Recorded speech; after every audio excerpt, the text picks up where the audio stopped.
Dear students, आज के इस वीडियो में हम चर्चा करेंगे बंगाल के नवाब सिराजुद्दौला के विषय में। ये जो तस्वीर आप देख रहे हैं ये बंगाल के नवाब सिराजुद्दौला की है। 9 अप्रैल 1756 को 75 वर्ष की आयु में नवाब अलीवर्दी खान की मृत्यु हो जाती है। अलीवर्दी खान के क्योंकि कोई पुत्र नहीं था, उनके केवल 3 पुत्रियां थीं। ऐसे में उन्होंने अपने जीवन काल में ही अपनी सबसे छोटी पुत्री के पुत्र सिराजुद्दौला को अपना उत्तराधिकारी घोषित कर दिया था। किंतु उनकी सबसे बड़ी पुत्री घसीटी बेगम अपनी छोटी बहन और नवाब की दूसरे नंबर की पुत्री के पुत्र शौकत जंग का समर्थन करती थी। घसीटी बेगम ने दीवान राजबल्लभ की सहायता से शौकत जंग को, जो कि उस समय पूर्णिया का नवाब था, नवाब बनाने की पूरी तरह से कोशिश की।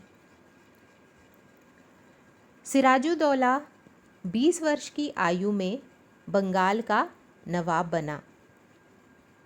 अपने नाना की कृपा से जितनी आसानी से वह बंगाल की गद्दी पर बैठा, वह गद्दी उसके लिए फूलों की सेज न होकर कांटों का ताज सिद्ध हुई। इसके पीछे कुछ कारण रहे। पहला कारण, पूर्णिया का नवाब और नवाब सिराजुद्दौला की मौसी का बेटा शौकत जंग स्वयं को उत्तराधिकारी बनाना चाहता था। वह स्वयं बंगाल का नवाब बनना चाहता था।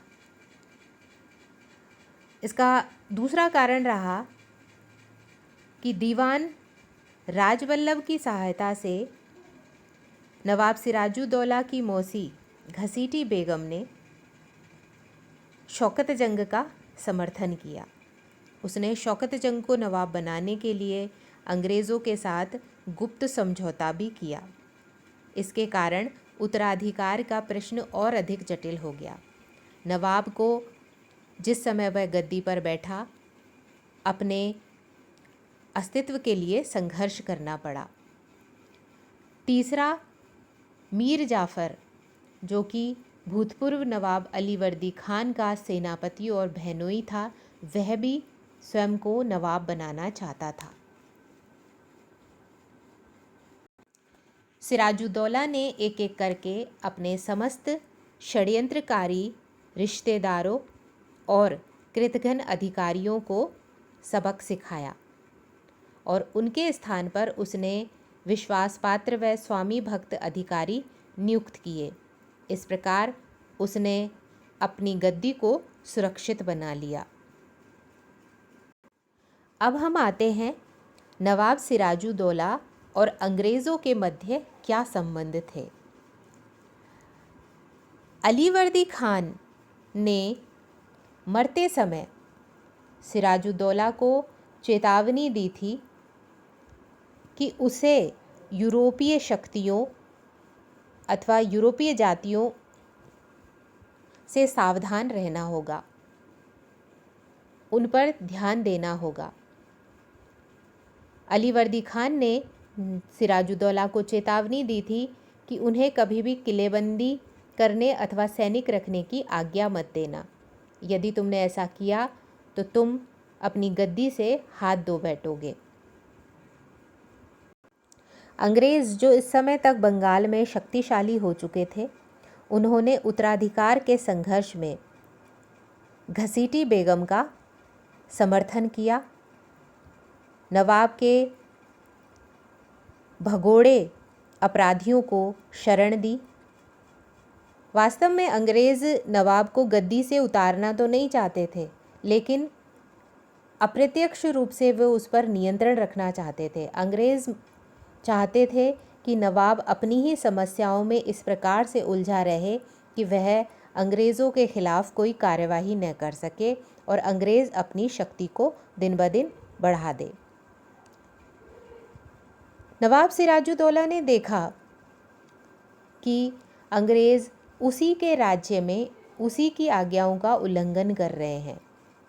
उसने अंग्रेज़ों को बंगाल से निष्कासित करने की सोची। नवाब और अंग्रेज़ों के मध्य इस समय तक कटुता बहुत हद तक बढ़ चुकी थी। ऐसे में दोनों के मध्य संघर्ष अनिवार्य था, किंतु इस संघर्ष के अनेक कारण थे, जिनमें कुछ कारण इस प्रकार हैं। पहला कारण, कंपनी द्वारा नवाब को भेंट न देना। पुराने राजनीतिक समाजों में जब कोई नया नवाब या राजा गद्दी पर आसीन होता है तो उसके राज्य के अधीनस्थ उसे भेंट देते हैं।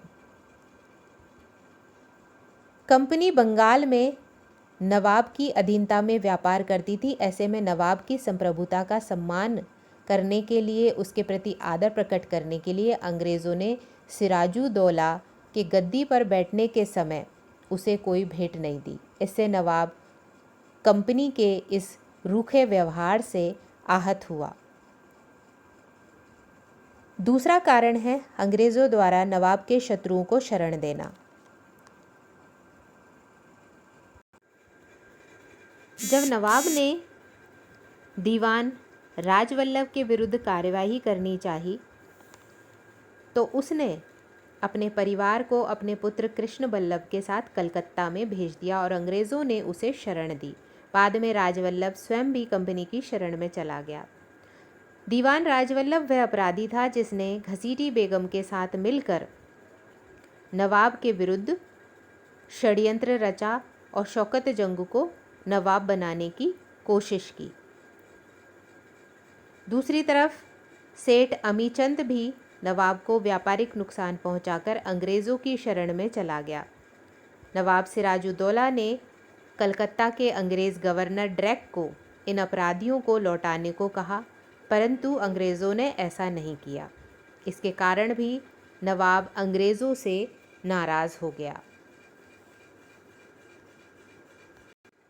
तीसरा कारण है राजनीतिक षड्यंत्रों में अंग्रेज़ों का हाथ होना। सिराजुद्दौला के गद्दी पर बैठते ही उसे अनेक आंतरिक मुसीबतों में फंसा देखकर अंग्रेज़ों ने उस पर अपना राजनीतिक प्रभाव जमाने का प्रयास किया। नवाब को और संकटग्रस्त बनाने की दृष्टि से उन्होंने राजवल्लभ व घसीटी बेगम के साथ साठगांठ कर ली। शौकत जंग को वे सहायता का प्रलोभन देकर सिराजुद्दौला के विरुद्ध भड़काते रहे। अंग्रेज़ों की इन हरकतों से नवाब उनसे नाराज़ हो गया। चौथा कारण है बंगाल की संपन्नता। बंगाल की संपन्नता से अंग्रेज़ बहुत पहले से ही परिचित थे। कर्नल हिल ने इसकी संपन्नता का काफ़ी वर्णन भी किया है। क्लाइव तो बंगाल की संपन्नता अपनी आंखों से देख ही चुका था, अतः धन के लोभी अंग्रेज़ बंगाल के धन का दोहन करना चाहते थे। क्योंकि अलीवर्दी खान शक्तिशाली था, अतः उसके शासनकाल में तो उन्हें इसका अधिक अवसर नहीं मिला, परंतु सिराजुद्दौला को आंतरिक कठिनाइयों में फंसा देखकर उन्होंने बंगाल की संपदा का दोहन करने का यह अच्छा अवसर माना। पांचवा कारण है उत्तराधिकार का प्रश्न।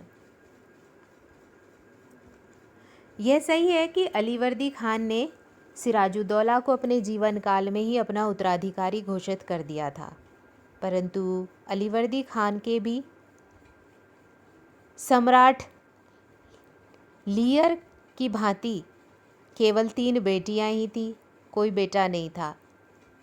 इस कारण उसकी पहली और दूसरी बेटी ने सिराजुद्दौला को अपने पिता का जायज़ उत्तराधिकारी नहीं माना। उन दोनों ने शौकत जंग का समर्थन किया। इधर कंपनी के कर्मचारी भी शौकत जंग का समर्थन करते थे। उन्होंने भी सिराजुद्दौला के विरुद्ध रचे गए षड्यंत्रों में जमकर भाग लिया। इस कारण भी सिराजुद्दौला अंग्रेज़ों से क्रुद्ध हो गया। छठा कारण है अंग्रेज़ों द्वारा कलकत्ता में किलेबंदी करना। यूरोप में फ्रांस और इंग्लैंड के बीच सप्तवर्षीय युद्ध प्रारंभ हो गया। ऐसे में कलकत्ता में अंग्रेज़ों ने और चंद्रनगर में फ्रांसीसियों ने भी किलेबंदी करना प्रारंभ कर दिया। जब नवाब ने चेतावनी दी तो फ्रांसीसियों ने तो अपने किलेबंदी को बंद कर दिया, लेकिन अंग्रेज़ों ने कलकत्ता में फोर्ट विलियम की किलेबंदी जारी रखी और उसकी दीवारों पर तोपें भी चढ़ा दी। चूँकि कंपनी सीधे सीधे नवाब की आज्ञा का उल्लंघन कर रही थी, ऐसे में सिराजुद्दौला का उनसे नाराज़ होना और उनको सबक सिखाना जायज़ था। 7वां कारण है अंग्रेज़ों द्वारा व्यापारिक सुविधाओं का दुरुपयोग। 1717 में मुगल सम्राट फ़र्रुखसियर ने अंग्रेज़ों को बंगाल में बिना कोई टैक्स दिए अर्थात बिना चुंगी के व्यापार करने का फरमान जारी किया था। इस फरमान को दस्तक कहा जाता था। दस्तक का मतलब है फ्री पास। अंग्रेज़ अपने इस दस्तक का उपयोग अपने व्यक्तिगत व्यापार के लिए करने लगे।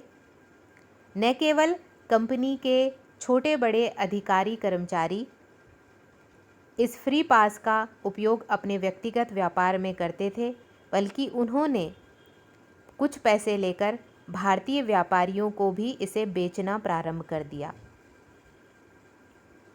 चुंगी से जो रकम बचती थी उसे अंग्रेज़ व्यापारी तथा भारतीय व्यापारी आपस में आधा आधा बांट लेते थे।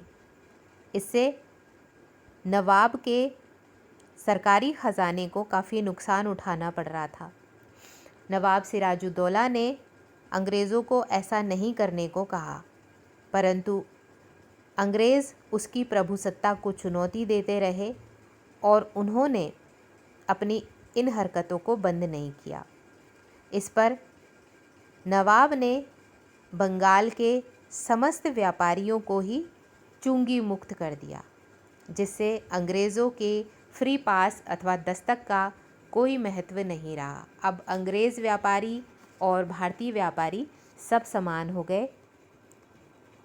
ऐसे में इस आर्थिक घाटे के कारण भी अंग्रेज़ नवाब के भारी विरोधी हो गए। संक्षेप में हम कह सकते हैं कि मुग़ल साम्राज्य के पतन, बंगाल में बढ़ते हुए राजनीतिक षड्यंत्र, प्रजा का राज्य प्रणाली से अलगाव और अंग्रेज़ी ईस्ट इंडिया कंपनी का बढ़ता हुआ व्यापार अंग्रेज़ व्यापारियों के बढ़ते हुए आत्मविश्वास का कारण बन गया। उन्हें भारत में एक शक्ति के रूप में स्थापित होने के लिए यह आत्मविश्वास प्रेरित करने लगा। इस कारण नवाब सिराजुद्दौला और अंग्रेज़ों के मध्य टकराव अवश्यंभावी हो गया। इस वीडियो में इतना ही। धन्यवाद।